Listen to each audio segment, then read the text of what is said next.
आज का मेरा टॉपिक है इम्पैक्ट पैरामीटर। लेकिन इसको पढ़ाने से पहले मेरा एक सुझाव है कि मेरा Bohr model of hydrogen atom, radius of stationery orbit and bore radius तथा डिस्टेंस ऑफ क्लोजेस्ट अप्रोच पर मेरा ऑलरेडी डिटेल लेक्चर है, जिसका लिंक मैंने डिस्क्रिप्शन में डाल दिया है। मेरा सुझाव होगा कि आप उसे देख लें ताकि इस लेक्चर के हर पार्ट को समझने में आसानी होगी। अब हम अपने टॉपिक पा रहे हैं इम्पैक्ट पैरामीटर। ये इम्पैक्ट पैरामीटर जो है ये क्या है, पहले इसका हम डिस्कशन कर रहे हैं। ये देखा जाए, ये एटम का न्यूक्लियस है और न्यूक्लियस का जो है, आप जानते हैं कि न्यूक्लियस पॉजिटिवली चार्ज्ड है और ये जो है ये सेंटर ऑफ द न्यूक्लियस है और इस सेंटर से जो लाइन गुजर रही है इसको हम central line of the nucleus कहते हैं। इस पर जो है ये परपेंडिकुलर डायरेक्शन है सेंटर ऑफ लाइन पर। और ये जो है अल्फा पार्टिकल जो है ये न्यूक्लियस से काफ़ी डिस्टेंस पर है और ये जो डायरेक्शन फुल लाइन जो दिखा रहे हैं ये हो गया एरोमार्स तक, ये हो गया initial direction of alpha particle. और अल्फा पार्टिकल भी पॉजिटिवली चार्ज है और न्यूक्लियस भी जो है ये पॉजिटिवली चार्ज है, तो दोनों के बीच रिपल्सन होता है और ये जो है अल्फा पार्टिकल यहाँ से क्या होता है, इस रिपल्सन के कारण स्कैटर्ड हो जाती है। तो ये डॉटेड लाइन जो दिखा रहे हैं ये scattered direction of alpha particle है और ये जो है ये जो डॉटेड लाइन है यहाँ ये initial direction of alpha particle को शो कर रहा है। तो इन scattered direction of alpha particle and initial direction of alpha particle के बीच जो एंगल है इस एंगल को थीटा कहते हैं। ये एंगल थीटा जो है इसको हम एंगल ऑफ स्कैटरिंग कहते हैं। कहेंगे angle of scattering is the angle between the incident direction of alpha particle and scattered direction of alpha particle. दोनों के बीच जो एंगल बनता है इस एंगल को हम थीटा कहते हैं और इस थीटा को हम एंगल ऑफ स्कैटरिंग कहते हैं। अब ये देखा जाए, ये जो है यहाँ से जो फुल लाइन जो है एरोमार्स तक इसको initial direction of alpha particle कहते हैं और ये जो है सेंट्रल लाइन हुआ गया। अगर इनिशियल डायरेक्शन से क्या जो है यहाँ हम अगर एक परपेंडिकुलर ड्रॉ करते हैं तो इस परपेंडिकुलर डिस्टेंस जो होता है इसको हम इम्पैक्ट पैरामीटर कहते हैं, यानी इसको बी से डिनोट करते हैं।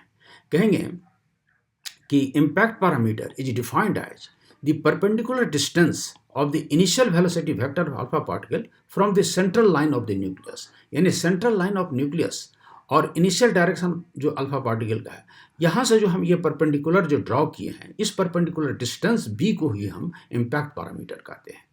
तो यहाँ हम डेफिनेशन में लिख भी दिया है, the impact parameter is defined as the perpendicular distance of the initial velocity vector of alpha particle from the central line of the nucleus when alpha particle is far away from the nucleus of the atom। जब alpha particle जो है nucleus of the atom से जब दूर हो तब जो है इसका जो इनिशियल डायरेक्शन जो है यानी initial velocity vector of alpha particle जो यहाँ से जो हम परपेंडिकुलर डिस्टेंस जो ड्रॉ करते हैं सेंट्रल लाइन पर, तब इस डिस्टेंस को हम इम्पैक्ट पैरामीटर कहते हैं। कहेंगे impact parameter is defined as the perpendicular distance of the initial velocity vector of alpha particle from the central line of the nucleus when alpha particle is far away from the nucleus. Alpha particle जो है nucleus से काफ़ी distance पर होगा तब इस distance को हम इम्पैक्ट पैरामीटर कहते हैं। और इम्पैक्ट पैरामीटर है ये बी और थीटा जो है एंगल ऑफ स्कैटरिंग, इसी दोनों के बीच हमको रिलेशन को जो है 3 केसेस को हमको यहाँ डील कर रहे हैं। ये देखा जाए, कहें if B is a large, अगर बी का वैल्यू बड़ा है, बी लार्ज हो जाएगा तो थीटा का वैल्यू क्या होगा, कम होगा। इसका मतलब हुआ कि न्यूक्लियस से जो है अल्फा पार्टिकल अगर काफ़ी डिस्टेंस पर होगा तो थीटा का वैल्यू क्या होगा, घट जाएगा, यानी थीटा जो है सो मान कम हो जाएगी। दूसरी चीज़, if B is a small, अगर बी का मान कम हो जाएगा तो थीटा का वैल्यू क्या होगा, बढ़ जाएगा और दोनों के बीच रिपल्सिव फोर्स का वैल्यू क्या होगा, और भी बढ़ जाएगा। और थर्ड केस कहते हैं इफ बी इज जीरो, अगर बी का वैल्यू जीरो हो जाए, if impact parameter is zero then the alpha particle and the nucleus both are on the same line. अगर सेम ही लाइन पर होगा तो ये क्या होगा, इसको हेड ऑन कॉलिजन कहते हैं और थीटा का वैल्यू 180 डिग्री होगा और जिस पाथ पर अल्फा पार्टिकल जाएगी उसी पाथ पर क्या होगा, रिट्रेस हो जाएगा, उसी पाथ पर जो है सो मतलब लौट जाएगी। तो यही तीनों केस को जो है सो हमको अलग अलग पार्ट में उसको हम डील कर रहे हैं, अब डिटेल्स में समझा रहे हैं। First case, if B is a large, B is a large का मतलब if B is a large theta is a small, that is alpha particle is scattered through a small angle and in this case repulsive force experienced by the alpha particle is a small। ये जो है सो यहाँ चूंकि दूरी में है तो repulsive force क्या होगा, कम होगा और अल्फा पार्टिकल जो है उस दशा में कहाँ रहेगा, अवे फ्रॉम द न्यूक्लियस। इसको हम एक लाइन में भी लिख दिया है। From the following experiment we observe the following points, If B is a large, theta is a small. That is, alpha particle is scattered through a small angle, and in this case, repulsive force experienced by alpha particle is small. ये जो है, अब case 2 deal कर रहे हैं. Number 2 क्या है? If B is a small, अगर देखिए B अगर स्मॉल हो जाएगा तो न्यूक्लियस और अल्फा पार्टिकल के बीच जो है डिस्टेंस, ये जो है इससे क्या होगा और नज़दीक हो जाएगी. नज़दीक हो जाएगी तो इसमें क्या होगा? रिपल्सिव फोर्स बढ़ जाएगा और थीटा का वैल्यू क्या होगी? यहाँ बढ़ जाएगी. If B is a small, theta is a large, and repulsive force experienced by alpha particle is also large. तो इस केस को भी यहाँ हमने सेकंड केस को भी डील किया. B is a small, theta is a large, and alpha particles are scattered through large angle. In this case, repulsive force experienced by alpha particle is also large.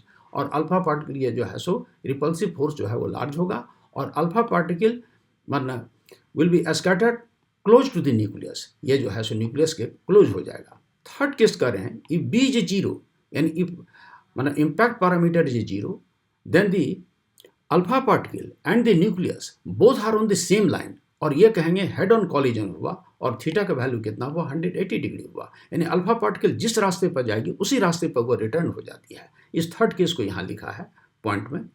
If B equal to 0, that is for head-on collision, that is theta equal to 180 degree, that is alpha particle is reversed back along its original path. यानी alpha particle जिस रास्ते पर जाती है उसी रास्ते पर जो है सो लौट जाती, जैसे गई और उसी रास्ते पर लौट गई.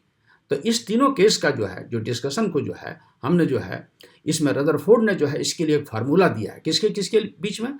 मतलब impact parameter and angle of scattering, दोनों के बीच जो है एक रिलेशन डिड्यूस किया. इस रिलेशन को हम डिस्कशन कर रहे हैं.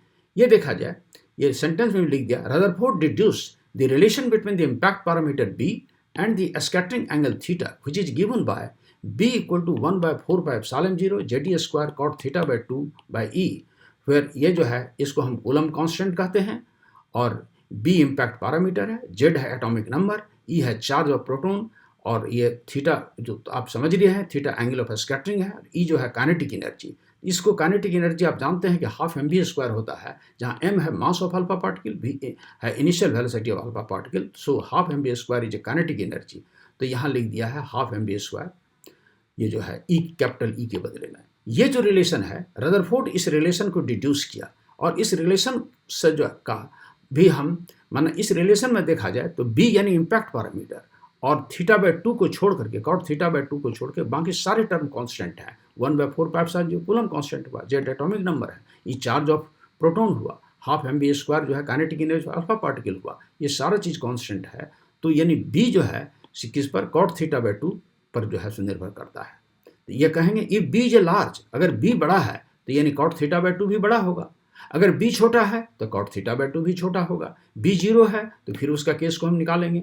यहाँ लिखते हैं from equation 1 we conclude that if B is a large, यानी B बड़ा है, मीनिंग देयर बाय theta theta by 2 will be large, यानी cot theta 2 will be large.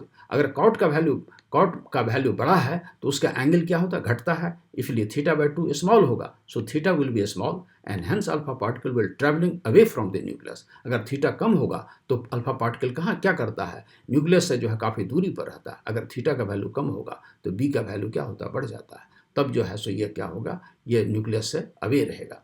Second case जो है सो रदरफोर्ड के फार्मूला से निकाल रहे हैं. केस 2 क्या होगा? If B is a small तो कॉट थीटा बाय 2 क्या होगा? लार्ज होगा. कॉट थीटा बाय 2 ये large. B is a small, cot theta by 2 will be small. Oh sorry, मैंने B स्मॉल होगा तो कॉट थीटा बाय 2 स्मॉल होगा. Cot theta by 2 small होगा, इसका मतलब हुआ थीटा बाय 2 जो होगा वह क्या होगा? वह लार्ज होगा.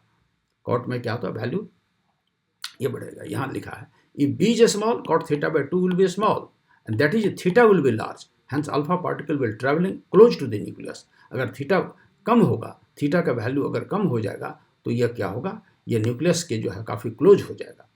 And if B equal to 0, अब लिख रहे हैं केस थर्ड जो इस इक्वेशन से देखिए, इसमें क्या करते हैं? अगर हम B को 0 करते हैं तो कॉट थीटा बाय 2 भी 0 होगा. कॉट थीटा बाय 2 0 का मतलब हो गया, यहाँ देखिए, if B equal to 0 that is alpha particle is directed towards the centre of the nucleus. Centre of the nucleus की ओर अल्फा पार्टिकल लग रही है, माने एक ही लाइन पर है, तो कॉट थीटा बाय 2 इज 0. और cot थीटा बाय 2 जीरो का मतलब हो गया कि थीटा बाय 2 इक्वल टू 90, यानी थीटा इक्वल टू 180, 90 इंटू 2 यानी 180। सो थीटा का वैल्यू कितना हुआ, 180 हो जाएगा। कब, जबकि बी का वैल्यू 0 हो जाएगा। कहेंगे फिर b equal to 0, cot theta bye 2 equal 0, cot theta bye 2 0, meaning thereby बाय कि theta bye 2 equal to 90 degree, theta bye 2 90 meaning thereby theta is इज 180 डिग्री। यानी जिस पाथ पर अल्फा पार्टिकल जाएगी, जिस पाथ पर जो है अल्फा पार्टिकल जाएगी, उसी पाथ पर जो है वह क्या होगा, रिटर्न हो जाती है, यानी रिट्रेस करती है अपने पाथ को। ये केस थर्ड में यही लिखा है। If b equal to 0, that is alpha particle is directed toward the center of the nucleus, and cot theta by 2 is 0, so theta by 2 90, so theta equal to 180 degree. Hence, if the alpha particle is just directed toward the center of the nucleus, it retraces its path. यह अपने path पर जो है सो फिर retrace हो जाता है, जिस पाथ पर जाती है उसी रास्ते पर क्या होती है, रिटर्न हो जाती है। यानी उस केस में जो अल्फा पार्टिकल 180 डिग्री से स्कैटर्ड हो जाती है। ये इम्पैक्ट पैरामीटर और थीटा के बीच मैंने रिलेशन को मैंने समझाया, और इस टॉपिक को यहीं हम क्लोज कर रहे हैं।